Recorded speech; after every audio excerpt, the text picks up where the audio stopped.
For years, we thought we knew the story of Kelly Clarkson and Brandon Blackstock. It was a narrative written in headlines and court documents, a picture-perfect romance that collapsed into one of Hollywood's most bitter and public divorces. We read about the fights over money, property, and custody. It was a story of betrayal and legal warfare. But what if that wasn't the real story? What if the legal battles and the arguments over millions were just the surface layer of something much deeper and more tragic? In August 2025, a stunning revelation changed everything the public thought they knew. This is a story of a painful secret, a private battle fought away from the cameras, and a wife in an unimaginable position. For more than 2 years, the world watched Kelly Clarkson, America's original sweetheart, navigate a brutal divorce from the man she once called her everything. The story seemed clear, a messy, painful, and very expensive breakup. But the truth of what was happening behind closed doors, a truth held close by the family for years, is far more heartbreaking than anyone could have guessed. The real story behind Brandon Blackstock's retreat from public life and the real context for their drawn-out legal fights has finally come to light, revealing the devastating reality of a hidden illness and a story far more complex than the tabloids ever captured. Before the lawsuits and the heartbreak, there was a love story that felt like it was straight out of a movie. To really understand the depth of this tragedy, we have to go back to the beginning.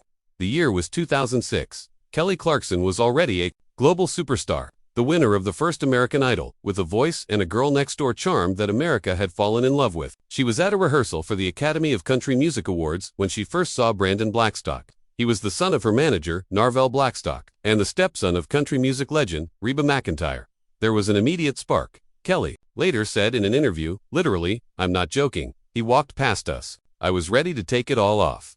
I just felt something, but the timing was all wrong." Brandon was married, so that connection remained just a fleeting moment. Years went by. Kelly's career kept soaring, but her love life was a string of disappointments. She sang about heartbreak with an honesty that hit home for her fans because she was living it. It seemed like the fairy tale love she sang about in other people's songs might never be her own. Then came Super Bowl 2012. 6 years after they first met, their paths crossed again. This time, he was single. That spark from 2006 finally had the oxygen to catch fire. They started dating, and the whirlwind romance was everything Kelly had been waiting for. In her words, he was hot, normal, and funny. She knew almost instantly, "I'm gonna end up with him. I know it." By December 2012, they were engaged. Kelly excitedly shared the news on Twitter, calling it the happiest night of my life, and declaring she was with the greatest man ever. For the first time, those powerful love songs weren't just lyrics. They were the soundtrack to her life. She told People magazine, "I didn't know life could be this happy." In October 2013, they got married in a small, intimate ceremony at Blackberry Farm in Tennessee. A rustic, elegant wedding, far from the Hollywood spotlight. Kelly Clarkson was now Mrs. Blackstock. Their family grew. Brandon had 2 children from his previous marriage, Savannah and Seth, and Kelly fully embraced being a stepmom. Soon, they had their own children, a daughter, River Rose, in 2014, and a son, Remington Alexander, in 2016. Professionally, they were a power couple. Brandon became her manager, guiding her as she joined The Voice as a coach and launched her own hugely successful daytime talk show. Publicly, they were the image of happiness, a loving, blended family, totally in sync and supportive of each other. For nearly 7 years, they seemed to have the perfect life, built on what looked like an unshakable love. That perfect image started to crack in the spring of 2020, as the world shut down. The Blackstocks, like many other families, retreated to their sprawling Montana ranch to quarantine. But instead of bringing them closer, the forced isolation seemed to shine a spotlight on problems that could no longer be ignored. Kelly later admitted that the lockdown brought issues to the surface that had been simmering for a while. On June 4, 2020, the news broke and stunned everyone. Kelly Clarkson had filed for divorce, citing irreconcilable differences. The fairy tale was over. In the filing, she asked for joint custody of their children and for their prenuptial agreement to be enforced. The public was left wondering what could have possibly gone so wrong. At first, both sides were quiet, but court documents slowly started to reveal a relationship that was falling apart fast. By November 2020, the court gave Kelly primary physical custody of their kids. The judge noted that the level of conflict between the parents has increased and that they were having a difficult time co-parenting due to issues of trust. This was the first real sign that this wasn't going to be a friendly split. The dream had turned into a nightmare, and the public was about to get a front row seat. What no one knew at the time, however, was that another, more private battle was already underway. Years later, a family statement would reveal that Brandon Blackstock had been diagnosed with cancer, a health crisis that began right around the time their public life was imploding. What came next was a legal war that lasted nearly 2 years. and it was as messy as it was public. Every part of their shared life was put under a microscope and fought over in court. First, there was the fight over money. The financial stakes were huge. As a superstar singer and TV host, Kelly's earnings were massive. Brandon, who had stopped managing other artists to focus on his wife's career, asked for significant financial support initially, a staggering $436,000 a month. The final divorce settlement, finalized in March 2022, ordered Kelly to pay Brandon a one-time tax-free payment of just over $1.3 million. On top of that, she was to pay $115,000 a month in spousal support until January 2024, plus another $45,601 a month in child support. Then, there was the fight over property, which all came down to one place, their Montana ranch. Kelly had purchased the Warren Peak Ranch, where the family had quarantined and where Brandon stayed after the divorce filing. He argued it was marital property and should be split. Kelly's legal team argued their prenup meant the ranch belonged to her. The fight raged for months. At one point, Brandon claimed he was leaving the entertainment industry to become a full-time rancher, using it as a reason to stay on the property. This was met with some skepticism at the time, but looking back, it takes on a different meaning. Was a man secretly battling a serious illness looking for a new career, or was he just looking for a quiet place to live?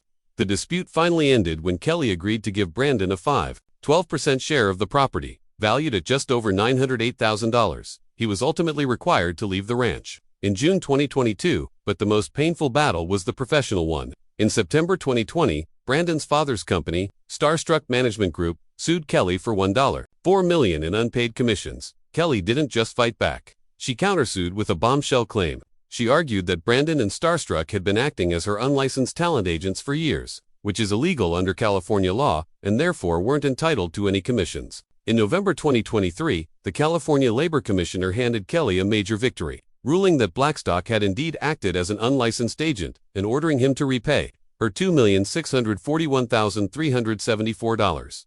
Throughout this grueling period, the public saw a woman fighting to protect her career and finances from an ex. But, as the family would later confirm, behind the scenes, a different drama was unfolding. Every court filing and every headline happened while Brandon was secretly fighting for his life. While the legal battles were raging, Kelly Clarkson had to show up to work every day with a smile on her face. She was hosting The Kelly Clarkson Show and coaching on The Voice. Her fans watched closely, looking for clues in her words and, especially, in her music. They found them in her 2023 album, Chemistry. Kelly explained the title herself, saying she didn't want it to just be a sad divorce album. Chemistry can be a really amazing, sexy, cool, fun thing, she said, but it can also be very bad for you. It was, she explained, the story of an entire relationship, from the beautiful start to the ugly end. The lyrics were raw and unfiltered. In songs like mine, she sang with a clear sense of betrayal. I hope one day someone will take your heart and hold it tight. And right when you think that it's perfect, they cross a line and steal your shine like you did mine. She admitted making the record was incredibly hard and personal, but she also insisted that the album wasn't just about the bad times, because it wasn't all bad. This became her public stance. Even as her lawyers fought Brandon in court, Kelly herself was careful to protect him as the father of her children. She was honest about her pain, calling the divorce horrible, but she never badmouthed him. Her number one priority, she said again and again, was protecting her kids. River and Remy, she spoke about shielding them from the conflict and making sure they knew they were loved by both parents. The public saw this as incredible grace under fire. What they couldn't see was the impossible situation she may have been in. While the world debated the legal filings and financial settlements, the reality was so much more serious. Every public street,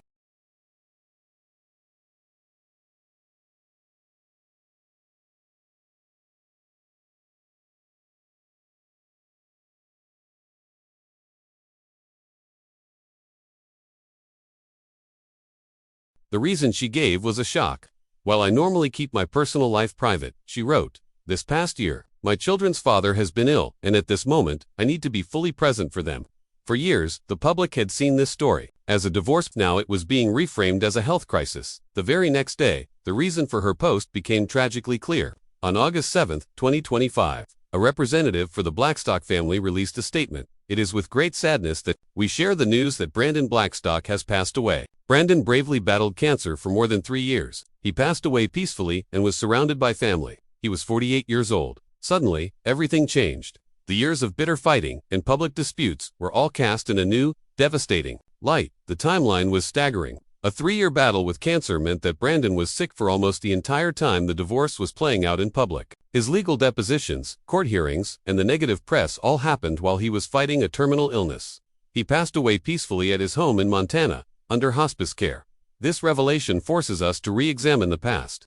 Brandon's fight to stay at the Montana ranch, was it just a legal tactic, or was it the wish of a dying man to find peace in a place he loved? It also raises an agonizing question. What did Kelly know, and when? Her statement confirmed she was aware of his illness for at least a year. If she knew during the height of their legal battles, it would have put her in an unimaginable position, legally obligated to fight for her financial future, while knowing the man on the other side of the courtroom was secretly dying. Her refusal to speak ill of him, not just as class, but as an act of profound compassion. She was walking the loneliest tightrope imaginable, balancing the role of a legal opponent with being the mother of a sick man's children. The secret seems to explain so much. It could explain her relentless focus on shielding the kids. It may also explain why, despite her massive legal victory in the management lawsuit, the disputes quietly came to an end. She wasn't just writing an album about a divorce. She was writing about the total implosion of a life and a love, complicated by a tragedy no one could see. With Brandon's passing, Kelly Clarkson's world was turned upside down once again. The public fight was over, but a new, more profound journey of grief was just beginning for her, and for her 2 young children. Her decision to immediately postpone her shows to be fully present for them said everything. Her focus, as it had always been, was on River and Remy. She now faces the incredibly difficult task of guiding her children through the loss of their father, a man with whom she shared a deeply complicated and ultimately tragic history. The anger from the divorce is now forever tangled with the sorrow of his death. The news also sent shockwaves through their extended family. Reba McEntire, who was married to Brandon's father for 26 years and helped raise him, mourns the loss of a stepson she was once close to. Brandon's older children, Savannah and Seth, are mourning their father. It's a complex web of relationships, all sharing an immense grief. For the public, the story of Kelly Clarkson and Brandon Blackstock is now a cautionary tale, not just about mixing love and business, but about the danger of judging a situation you can only see from the outside. For years, the story was a simple, celebrity divorce. The reality was a human tragedy, filled with pain, illness, and impossible choices. Kelly Clarkson, a woman who built a career on being real, was forced to live a life that was anything but, hiding an incredible burden to protect her family. Her strength wasn't just in surviving a public divorce, but in navigating an unimaginable private sorrow with grace. As she helps her children heal, she must also find a way to heal herself and make sense of a love story that ended not just in court, but in tragedy. The story of Kelly Clarkson and Brandon Blackstock is no longer just a tale of a divorce. It is a profound story of life, illness, and the secrets we keep to protect the people we love. From a fairy tale wedding to a quiet passing in a Montana home, their journey was one of extreme highs and devastating lows. The public battles over money and property now seem like faint echoes of a much deeper, more painful conflict with time and illness. Kelly Clarkson, who sang her way into our hearts with songs of survival, has shown a different kind of strength, the quiet resilience of a mother protecting her children from a storm that no one else could see. The final truth is a heartbreaking reminder that behind every headline, there are always human beings, dealing with complexities we may never fully understand.